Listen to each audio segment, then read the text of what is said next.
Il installe des caméras pour révéler les secrets des autres, persuadé d'être un simple spectateur invisible. Mais il n'était pas prêt à ce que l'écran s'allume pour lui montrer en haute définition l'effondrement de sa propre vie. Ce devait être une mission de routine. Une cliente jalouse, un mari soupçonné, un dispositif caché dans une chambre à coucher. Sauf qu'en visionnant les images volées pour sa cliente, Thomas ne découvre pas une inconnue dans les bras de cet homme. Il découvre sa propre femme, celle qui dort à ses côtés depuis 10 ans. La vérité est une lame à double tranchant, qui blesse souvent celui qui la tient. Aujourd'hui, nous plongeons dans un récit où le hasard transforme un technicien ordinaire en victime d'une double trahison. Bonjour à tous, vous êtes sur la chaîne Histoire d'infidélité.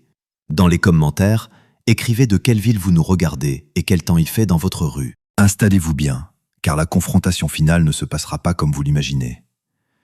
Je m'appelle Thomas, j'ai 36 ans et depuis 5 ans maintenant, j'installe des systèmes de vidéosurveillance. Artisan indépendant, je travaille à mon compte. Les clients sont variés. Certains installent des caméras pour se protéger des cambrioleurs. D'autres veulent surveiller la nounou. D'autres encore sont simplement paranoïaques. Je ne pose pas de questions inutiles. On me paie, je fais mon travail. Ce jour-là, un mardi ordinaire, une femme m'a appelé. Sa voix était basse, nerveuse. « Vous installez des caméras ?» « Oui, » ai-je répondu. « Que recherchez-vous exactement ?» Elle est restée silencieuse un instant, puis a expiré longuement.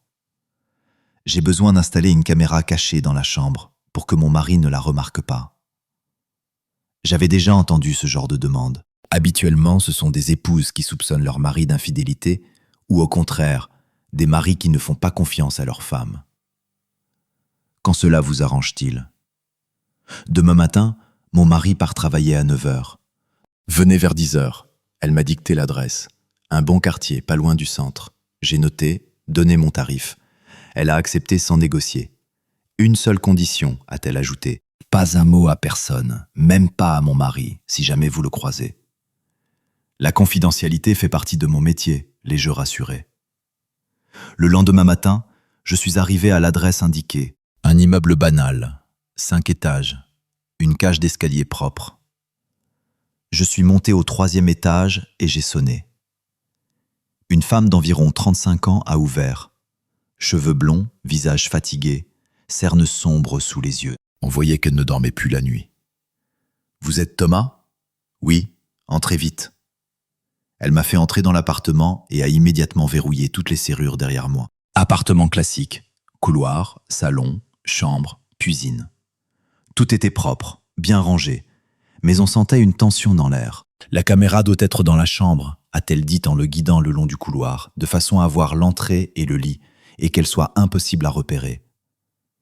J'ai examiné la pièce. Une chambre ordinaire, lit double, armoire, table de nuit, fenêtre.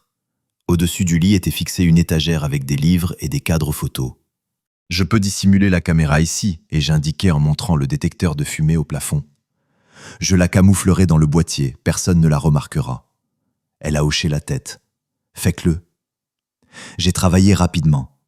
Retirer l'ancien détecteur, installer la caméra, connecter au Wi-Fi, configurer l'enregistrement sur le cloud.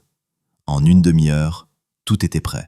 L'accès aux enregistrements sera exclusivement pour vous, et je dis en lui tendant son téléphone avec l'application. Voici votre identifiant et votre mot de passe. Vous pouvez regarder en direct ou consulter les archives. Elle a pris le téléphone de main tremblante. « Merci », a-t-elle murmuré. « Combien je vous dois ?» J'ai annoncé la somme. Elle a sorti une enveloppe, manifestement préparée à l'avance, et me l'a tendue. « Encore une chose », a-t-elle dit alors que je m'apprêtais à partir. « Si vous voyez quelque chose d'étrange sur l'enregistrement, vous m'appellerez ?» J'ai froncé les sourcils. Je ne consulte pas les enregistrements de mes clients. C'est votre affaire privée. S'il vous plaît. Il y avait une supplication dans sa voix. Juste une fois, ce soir, regardez ce qui se passe et appelez-moi. Elle m'a tendu une carte de visite avec son numéro de téléphone. Habituellement, je refuse ce genre de requête, mais quelque chose dans son regard m'a poussé à prendre cette carte. D'accord, et je dis, je regarderai. Le soir, en rentrant chez moi, j'ai d'abord embrassé ma femme. Marie préparait le dîner dans la cuisine, quelque chose avec du poulet et des légumes. Ça sentait bon. « Comment s'est passée ta journée ?» a-t-elle demandé sans se retourner. « Bien, beaucoup de commandes, et je répondis en retirant ma veste. Marie, mon épouse. Nous sommes ensemble depuis 12 ans, mariés depuis 10.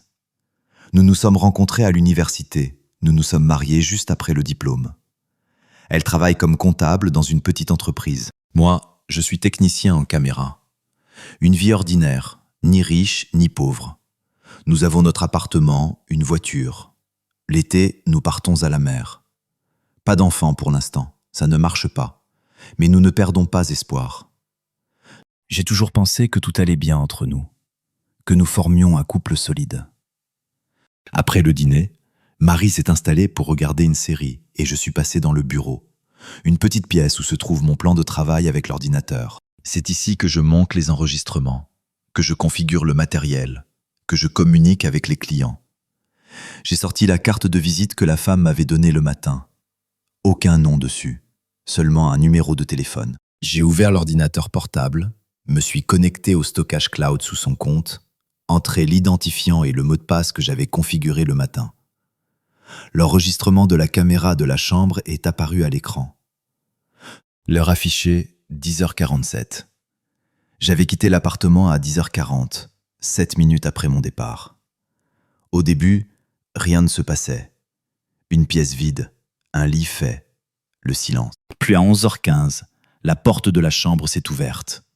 Un homme est entré, grand, carrure athlétique, en jean et t-shirt noir, environ 40 ans, cheveux courts. Je ne le connaissais pas. Il a jeté un regard circulaire, puis a sorti son téléphone et a appelé quelqu'un. « Je suis déjà là, tu arrives quand ?» Pause. « D'accord, j'attends. » Il a posé le téléphone sur la table de nuit et s'est assis sur le bord du lit. Je fixais l'écran, sentant mon dos se raidir. C'est le mari de cette femme, et je pensais. Elle le soupçonne d'infidélité, et le voilà qui attend sa maîtresse dans sa propre chambre. 20 minutes se sont écoulées. À 11h35, la porte s'est rouverte et une femme est entrée dans la pièce. Je ne l'ai pas reconnue tout de suite. D'abord, je n'ai vu qu'une silhouette, puis des cheveux blonds, une silhouette élancée, une démarche familière. Elle s'est approchée de l'homme. Il s'est levé, l'a enlacé par la taille, l'a attiré contre lui. Et ils se sont embrassés longuement, passionnément, comme s'embrassent les amants. Je regardais l'écran et le monde autour de moi a commencé à s'effondrer. Parce que cette femme était mon épouse, Marie, pour aller travailler. Aujourd'hui, elle était partie vers 10h30, avait dit qu'elle avait un rendez-vous important avec un client. Elle était rentrée à 18h, comme d'habitude. J'ai regardé l'heure sur l'enregistrement, 11h35. Elle était arrivée chez cet homme 1 heure après que j'avais installé la caméra. J'ai continué le visionnage. Ils se sont déshabillés, se sont allongés sur le lit. J'ai coupé l'enregistrement. J'ai rembobiné jusqu'au moment où il parlait au téléphone. J'ai essayé de lire sur ses lèvres, mais sans succès. Alors j'ai remarqué autre chose. Sur son bras, il avait un tatouage, un motif géométrique sur l'avant-bras. J'ai fait une capture d'écran, puis j'ai examiné l'arrière-plan. Sur la table de nuit près du lit se trouvait une photographie. Un homme, cette femme qui m'avait engagé, et 2 enfants. Une famille. Cela signifiait qu'ils avaient des enfants. J'ai enregistré cette image également. Puis je me suis souvenu de l'adresse de l'appartement. Je l'ai noté dans mon téléphone. Un plan s'est formé de lui-même. Je voulais savoir qui était cet homme, ce qui le liait à Marie, et surtout, depuis combien de temps cela durait. Le soir, quand Marie est rentrée du travail, je me suis comporté normalement. J'ai demandé comment s'était passée sa journée, nous avons dîné ensemble, regardé la télévision. Elle était normale, calme, souriante, plaisantait, racontait une histoire à propos d'un collègue. Pas l'ombre d'une culpabilité, pas la moindre indication qu'elle cachait quelque chose. Et c'était ce qui me faisait le plus peur. Comment pouvait-elle mentir aussi facilement? Le lendemain matin, j'ai dit à Marie que j'avais une commande pour toute la journée. Elle a hoché la tête, m'a embrassé pour me dire au revoir et est partie travailler. J'ai attendu une demi-heure, puis je suis sorti également. J'ai roulé vers l'adresse que j'avais notée la veille, me suis garé à proximité et ai attendu. Je ne sais pas ce que j'espérais. Peut-être voir cet homme, peut-être Marie elle-même. 2 heures se sont écoulées. Personne. J'allais partir quand une silhouette familière est sortie de l'immeuble. Cette femme, ma cliente, elle était avec 2 enfants, un garçon et une fille d'environ 8 et 10 ans. Ils sont montés dans une voiture et sont partis. J'ai démarré le moteur et les ai suivis. Ils se sont arrêtés devant une école. La femme a déposé les enfants et a continué. J'ai continué à la suivre. Elle s'est garée devant un café au centre-ville, est sortie de la voiture, a regardé autour d'elle et est entrée à l'intérieur. J'ai attendu quelques minutes, puis je suis entré à mon tour. Le café était petit, accueillant, avec des canapés moelleux et un éclairage tamisé. La femme était assise près de la fenêtre, seule, buvant un café. Je me suis approché de sa table. « Bonjour ?» Elle a sursauté, levé les yeux. « Vous êtes l'artisan ?» « Oui, » ai-je acquiescé. « Je peux m'asseoir ?» Elle a hoché la tête, décontenancée. « Bien sûr. » Je me suis assis en face d'elle. J'ai regardé l'enregistrement et je commençais. « Celui de votre caméra. » Elle a baissé les yeux. Moi aussi. Hier soir, quand mon mari est parti chez des amis, j'ai lancé l'enregistrement et j'ai vu. « Je suis vraiment désolé » et je dis. « Moi aussi » a-t-elle répondu doucement. Nous sommes restés silencieux un moment.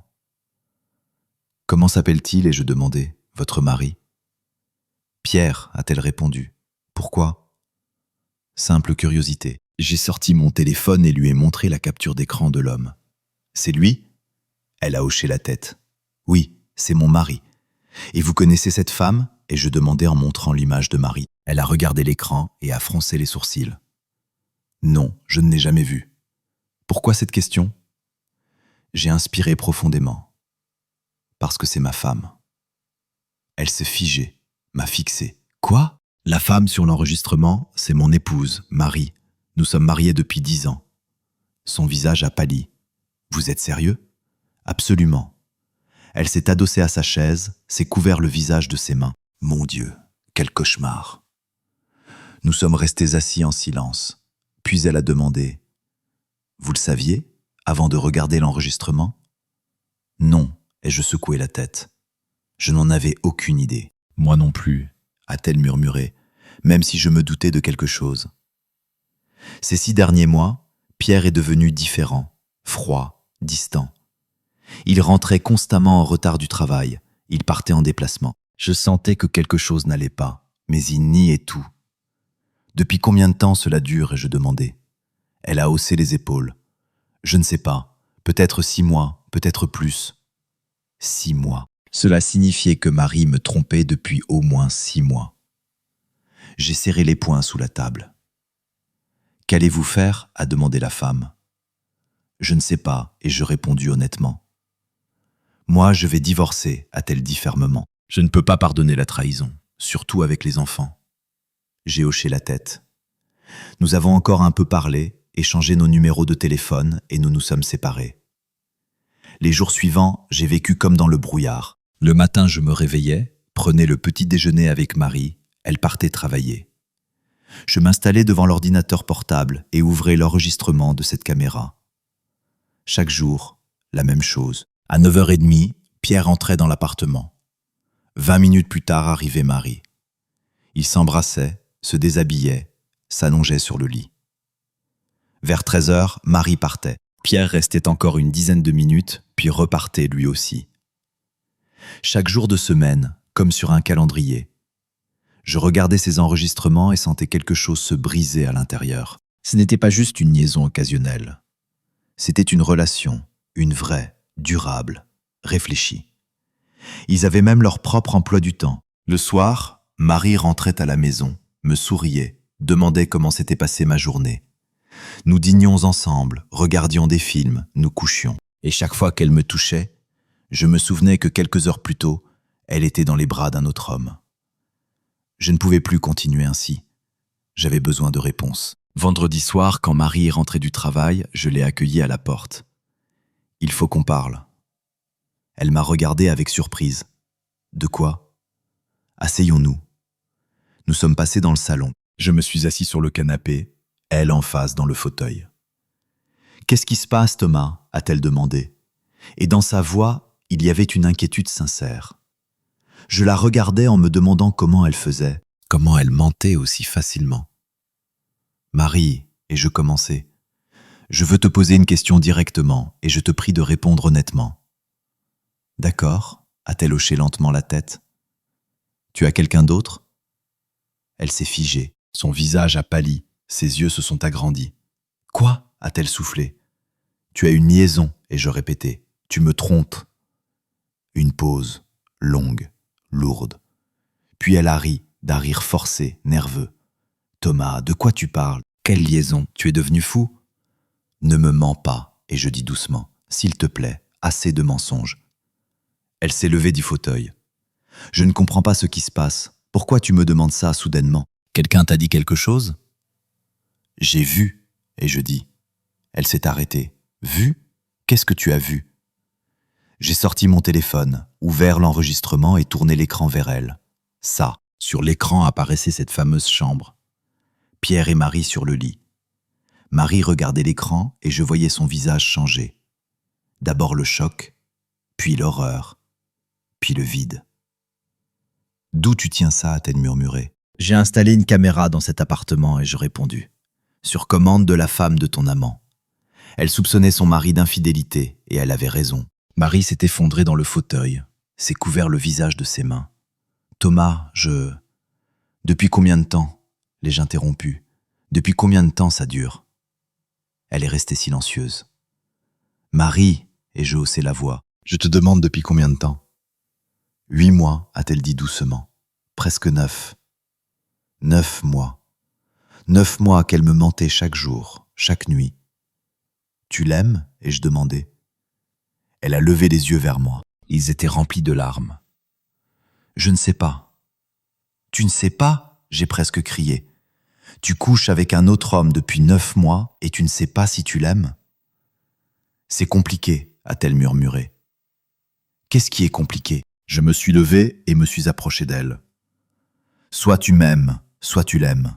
Qu'est-ce qu'il y a de compliqué? Thomas, s'il te plaît. Elle s'est levée également. Laisse-moi t'expliquer. Explique, et je croisai les bras. J'écoute. Marie a essuyé ses larmes, inspiré profondément. Ça a commencé en février. J'ai rencontré Pierre lors d'un dîner d'affaires. Il travaille dans une entreprise de construction. Nous collaborons avec eux. Nous avons discuté. Il était attentionné, s'intéressait à moi, pas à mon travail, pas aux affaires, à moi. Je suis resté silencieux. Thomas, a-t-elle continué. Ces dernières années, nous nous sommes éloignés. Tu es constamment sur des chantiers, moi au travail. Nous avons cessé de vraiment nous parler, cessé d'être proches. Nous sommes devenus colocataires, pas époux. Et ça justifie l'infidélité? Et je demandai froidement. Non, a-t-elle secoué la tête. Non, bien sûr que non. Je n'essaie pas de me justifier. J'explique juste comment c'est arrivé. Continue, et je dis. Pierre m'a appelé une semaine plus tard, m'a invité à prendre un café. J'ai accepté. Nous nous sommes retrouvés, avons parlé de tout. Il m'écoutait, vraiment écoutait. Et j'en avais besoin, Thomas. J'avais besoin que quelqu'un m'entende. Je t'ai toujours écouté, et j'objectais. Non, a-t-elle dit doucement. Ces dernières années, tu ne m'écoutais pas. Tu hochais la tête, répondais quelque chose de convenu et retournais à tes affaires. J'ai voulu protester, mais j'ai réalisé qu'elle avait raison. Quand avions-nous vraiment parlé pour la dernière fois? Pas de l'intendance, pas des factures, mais de la vie, des sentiments, de nous. Je ne m'en souvenais pas. Nous nous sommes vus encore plusieurs fois, a poursuivi Marie. Nous parlions simplement, mais ensuite il m'a embrassé et je ne l'ai pas arrêté. J'aurais dû, mais je n'ai pas pu. Je me sentais bien avec lui. Il me faisait me sentir vivante. Et moi, je te faisais te sentir morte et je demandais. Elle m'a regardé dans les yeux. Tu me faisais me sentir invisible. Ces mots ont frappé plus fort que tout le reste. Nous étions face à face dans notre salon et entre nous s'ouvrait un gouffre. Alors tu l'as choisi? Et je demandais. Tu as choisi ce Pierre plutôt que moi? Marie a secoué la tête. Je n'ai choisi personne. Je ne peux simplement pas m'arrêter. Je sais que c'est mal. Je sais que je te fais du mal. Mais quand je suis avec lui, j'oublie tout. Il a une femme, et je dis, et 2 enfants. Tu le savais? Elle a hoché la tête. Oui, Il me l'a dit dès le début. Et ça t'était égal? Non, s'est-elle exclamée. Ça ne m'était pas égal. Je me sens horrible. Chaque jour, je te regarde et je réalise que je te trahis. Mais je ne peux pas m'arrêter, Thomas. Je ne peux pas. Je me suis rassis sur le canapé. Ma tête tournait. Tu veux divorcer? Et je demandais. Marie s'est assise à côté de moi. Je ne sais pas. Honnêtement, je ne sais pas ce que je veux. Tu veux nous deux, lui et moi? Elle est restée silencieuse, mais ce silence était une réponse. Ça ne marche pas comme ça, Marie, et je dis. On ne peut pas avoir deux hommes en même temps. Je sais, a-t-elle murmuré. Je sais. Nous sommes restés assis en silence. Puis j'ai demandé. Tu as pensé à moi au moins une fois quand tu étais avec lui? Tu t'es souvenu ne serait-ce qu'une fois qu'à la maison ton mari t'attendait? Marie s'est mise à pleurer. Chaque fois que je suis avec lui, je pense à toi, et j'ai mal. Mais ensuite je rentre à la maison et tu m'accueilles comme si rien ne s'était passé. Et je réalise que tu ne remarques rien, que tout est égal. Rien ne m'est égal. Je me suis tourné vers elle. Rien ne m'a jamais été égal. Alors pourquoi tu n'as pas vu que j'étais malheureuse? A-t-elle demandé à travers ses larmes. Pourquoi tu n'as pas remarqué que j'étouffais dans ce mariage? Tu es malheureuse? Ai-je répété. Depuis le début ou seulement maintenant? Pas depuis le début, a-t-elle répondu. Les premières années étaient merveilleuses, mais ensuite tout a changé. Tu as commencé à travailler davantage, moi aussi. Nous avons cessé de passer du temps ensemble, cessé de rêver, cessé simplement d'être ensemble. Je me suis souvenu de nos premières années. Comment nous nous promenions dans la ville la nuit, comment nous faisions des projets, comment nous rions aux larmes de blagues stupides. Quand cela s'était-il terminé? Je ne l'avais pas remarqué. Marie, et je dis, si tu étais malheureuse, pourquoi ne me l'as-tu pas dit? Pourquoi n'as-tu pas demandé à changer quelque chose? J'ai essayé, a-t-elle répondu doucement, plusieurs fois, mais tu n'écoutais pas, ou ne voulais pas écouter. J'ai tenté de me rappeler s'il y avait eu des moments où Marie avait essayé de me faire comprendre. Oui, il y en avait eu. Il y a 1 an, quand elle avait proposé de partir quelque part tous les deux, j'avais refusé, invoquant mes commandes. Il y a 6 mois, quand elle avait dit que nous devions parler de notre relation, je l'avais écartée d'un geste. Pas maintenant, ce n'est pas le moment. Il y a 3 mois, quand elle avait demandé si je l'aimais, j'avais répondu « bien sûr » et était retourné à l'ordinateur. Je ne l'écoutais pas, elle avait raison. Mais ça ne justifie pas l'infidélité, a-je dit. Même si j'étais un mauvais mari, ça ne te donne pas le droit de coucher avec un autre homme. Je sais, a hoché Marie, tu as raison, c'est ma faute. J'ai fait d'impardonnable, et je comprends si tu veux divorcer. Je l'ai regardée, mon épouse avec qui j'avais vécu 12 ans. Voulais-je divorcer? Je ne savais pas. Une partie de moi voulait crier, faire mes valises et partir pour toujours. Mais une autre partie se souvenait de notre bonheur, de comment nous avions construit cette vie ensemble, de comment nous avions promis d'être là dans la peine et la joie. Pouvait-on simplement jeter tout ça? Tu as rompu avec lui? Ai-je demandé. Marie m'a regardé. Tu veux que je rompe? Évidemment, me suis-je exclamé. Si nous voulons sauver notre mariage, tu dois arrêter de le voir. Elle a hoché la tête. D'accord, je vais rompre. Maintenant, ai-je dit. Appelle-le et dis-lui que c'est fini. Marie a sorti son téléphone, trouvé le numéro de Pierre et appuyé sur appel. Il a répondu à la 3e sonnerie. « Salut ma belle ». Même à travers le haut-parleur, j'entendais sa voix, confiante, détendue. « Pierre », a commencé Marie, « il faut qu'on parle. » « Quelque chose ne va pas ?»« Nous devons arrêter, a-t-elle dit. Ce qui est bien entre nous, ce n'est pas bien. Pause. »« Oh » a dit Pierre, « je vois. Ton mari a découvert. » « Oui, a répondu doucement Marie, « il sait. » « Dommage, a dit Pierre. « J'étais bien avec toi, mais si tu as décidé, je n'insisterai pas. Bonne chance. » Et il a raccroché. Comme ça, sans émotion, sans essayer de la retenir, sans drame. Marie a posé le téléphone sur la table et m'a regardé. Voilà, c'est fait. J'ai hoché la tête, mais bizarrement, je ne me sentais pas soulagé. Les semaines suivantes ont été les plus difficiles de ma vie. Avec Marie, nous avons essayé de reconstruire notre relation. Nous parlions chaque soir, Discussion de ce qui avait mal tourné, de ce qu'il fallait changer. Marie a dit qu'elle voulait essayer de recommencer. J'ai accepté.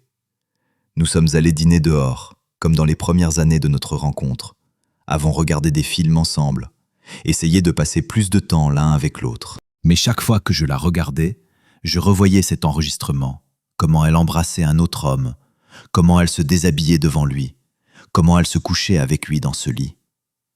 J'essayais d'oublier, j'essayais de pardonner, mais je ne pouvais pas. La nuit, j'étais allongé à côté d'elle et je pensais « À quoi pense-t-elle maintenant ?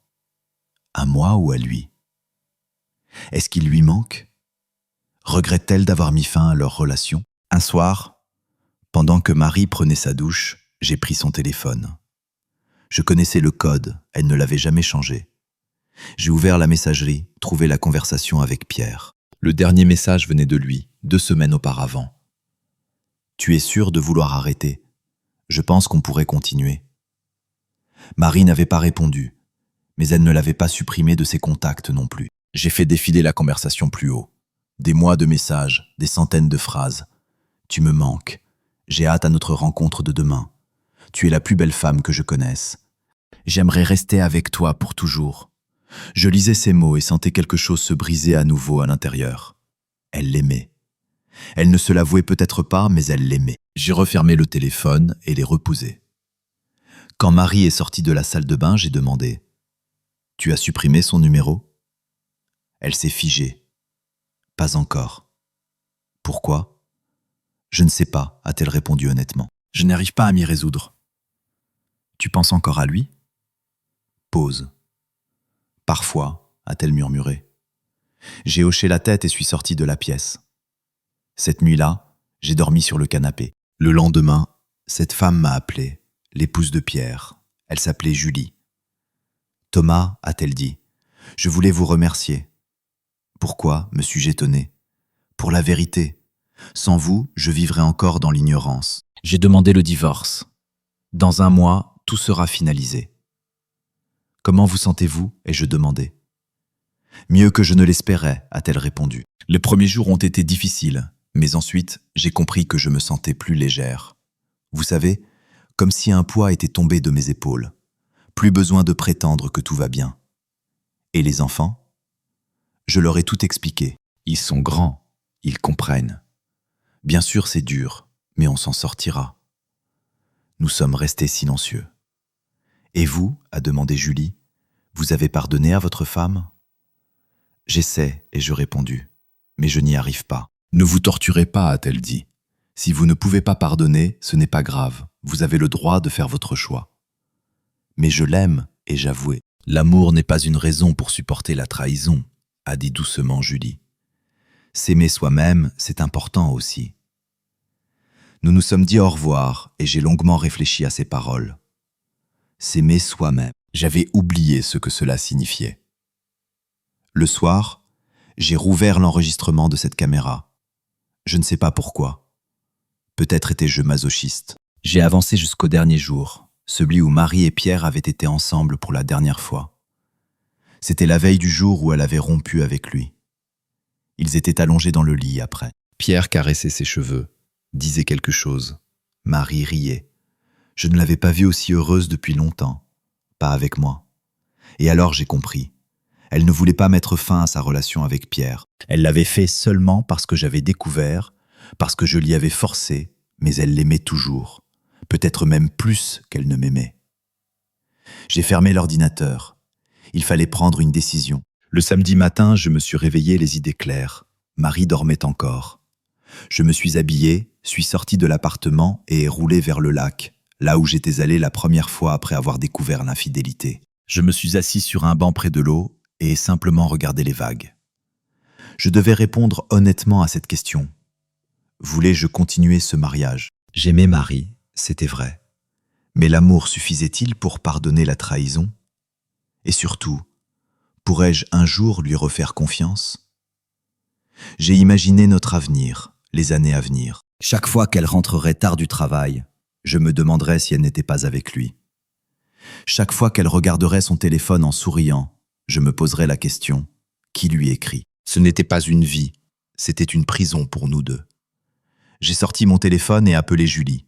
« Thomas » a-t-elle répondu. « Quelque chose ne va pas. »« Dites-moi franchement » ai-je demandé.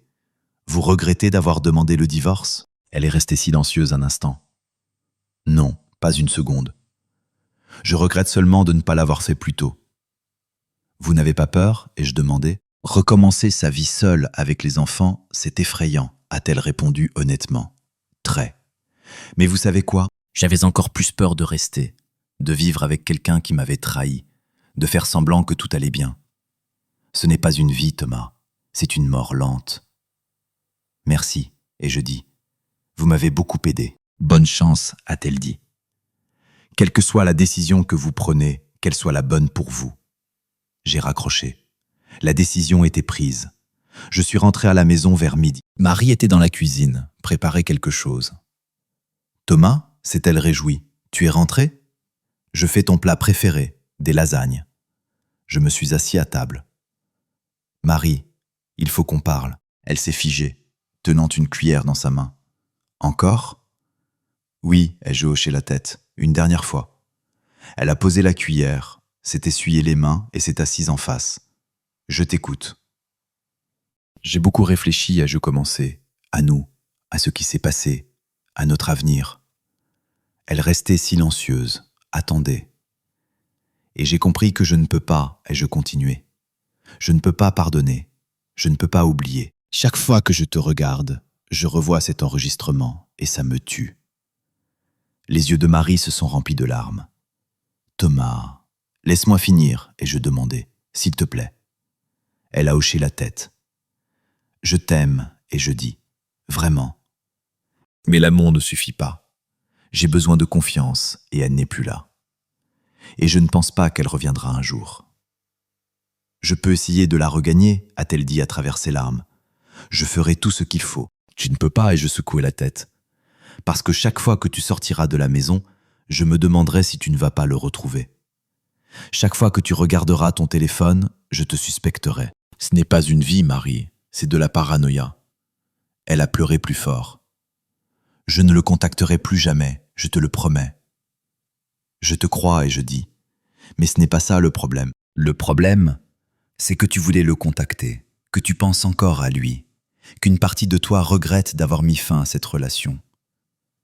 Elle a voulu protester mais n'a pas pu, parce que c'était la vérité. Je veux divorcer, et je dis. Marie s'est couvert le visage de ses mains et a sangloté. Je me suis levé, me suis approché d'elle et l'ai enlacée. Pardon, mais je ne peux pas faire autrement. Nous sommes restés ainsi quelques minutes. Elle pleurait, je la tenais. Puis je me suis écarté. Je vais m'installer chez un ami pour une semaine. Pendant ce temps, tu peux récupérer tes affaires ou je récupérerai les miennes, comme tu préfères. Ensuite, nous officialiserons tout. Mais, a-t-elle commencé ?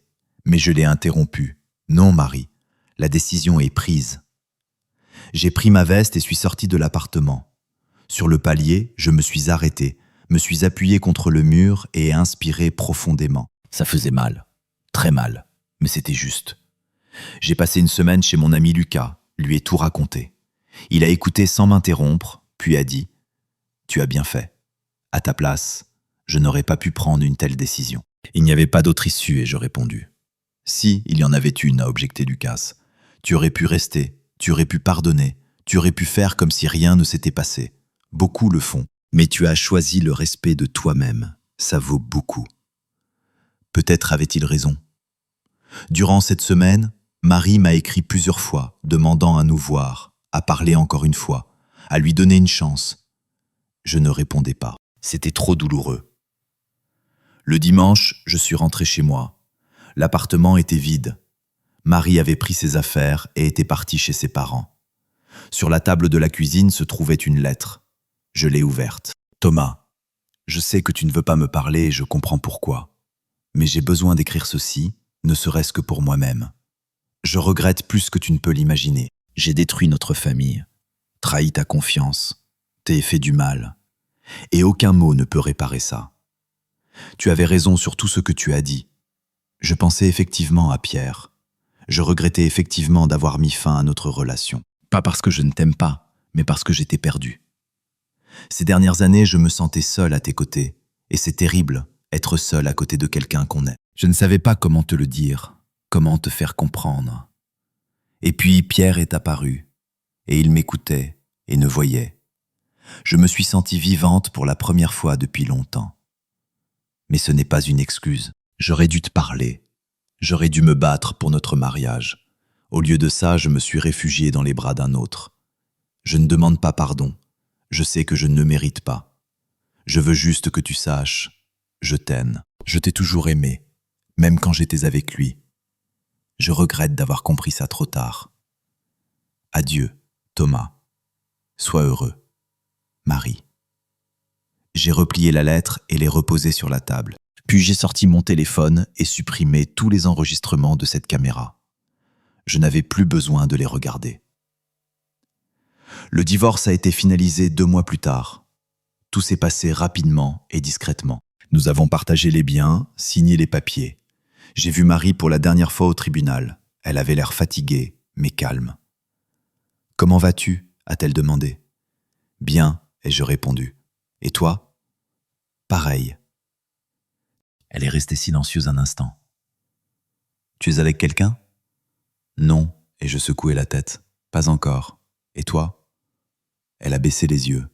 « Pierre et moi, nous avons décidé d'essayer. » J'ai hoché la tête. Quelque chose s'est serré à l'intérieur, mais pas aussi douloureusement que je l'aurais cru.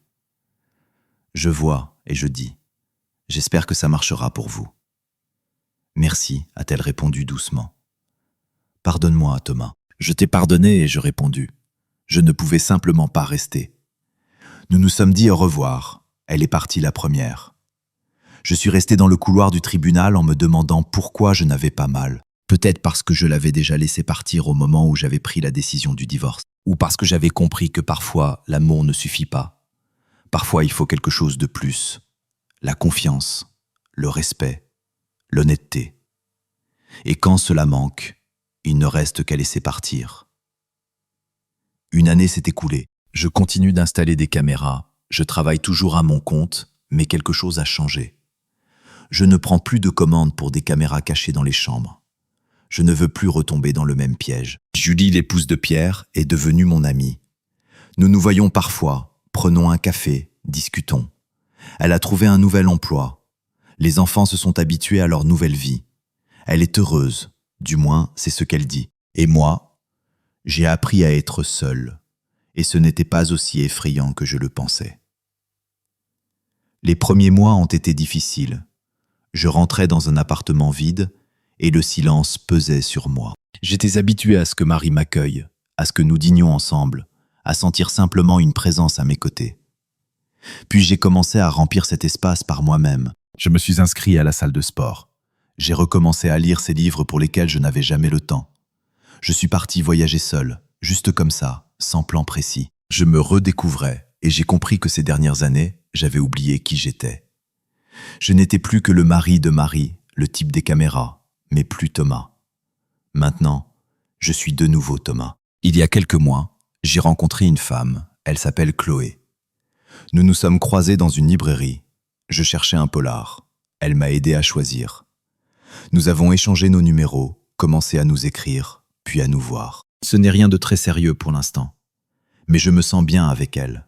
Surtout, je n'ai pas peur de lui faire confiance. Je ne vérifie pas son téléphone. Je ne la surveille pas. Je ne la soupçonne pas. Je lui fais simplement confiance. C'est peut-être naïf de s'ouvrir à nouveau aussi vite. Mais j'ai compris que si je passais ma vie à redouter la trahison, je ne pourrais jamais être heureux. Marie m'a appris une chose essentielle. Les gens se trompent, les gens trahissent, les gens blessent. Mais cela ne veut pas dire qu'il faut se fermer au monde. Cela signifie qu'il faut choisir les bonnes personnes et savoir laisser partir les mauvaises. Parfois, je me dis, et si je n'avais jamais installé cette caméra? Si je n'avais jamais vu cet enregistrement? Est-ce que j'aurais continué à vivre dans l'ignorance, 1 an, 2, 5? Ou est-ce que j'aurais fini par découvrir la vérité tôt ou tard? Je n'en sais rien. Mais je suis reconnaissant au destin d'avoir su, parce que vivre dans le mensonge, ce n'est pas vivre. Récemment, j'ai croisé Marie par hasard dans un centre commercial. Elle était avec Pierre. Ils se tenaient par la main, riaient de quelque chose. Elle avait l'air heureuse. Et vous savez quoi? Je n'ai pas eu mal. J'ai sincèrement été content pour elle. Peut-être qu'ils sont vraiment faits l'un pour l'autre. Peut-être qu'avec lui, elle a trouvé ce qu'elle ne parvenait pas à trouver avec moi. Et moi, j'ai fini par me trouver, moi. Hier, une nouvelle cliente m'a appelé. Une femme. Sa voix était basse, nerveuse. « Vous installez des caméras ?» a-t-elle demandé. « Oui » ai-je répondu. « Qu'est-ce qui vous intéresse exactement ?»« J'ai besoin d'installer une caméra cachée dans la chambre pour que mon mari ne la voie pas. » J'ai soupiré.